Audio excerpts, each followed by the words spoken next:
Si watu badilika.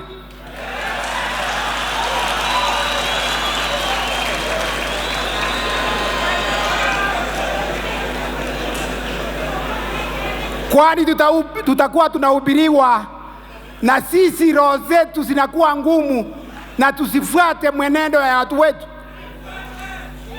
Tubadilishe mwenendo ama tusibadilishe? Tubadilishe ama tusibadilishe?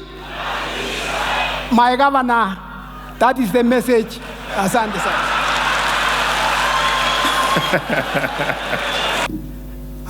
Your Excellency, the President, Your Excellency, the Deputy President, all other protocols observed. Niwasalamie. Bwana asifiwe. Bwana asifiwe tena. Nimesimama kwa sababu nimesaliwa hapa, Your Excellency. Mimi na Machogu tumesaliwa eneo hili la Nyaribari. Kwa hivyo ningependa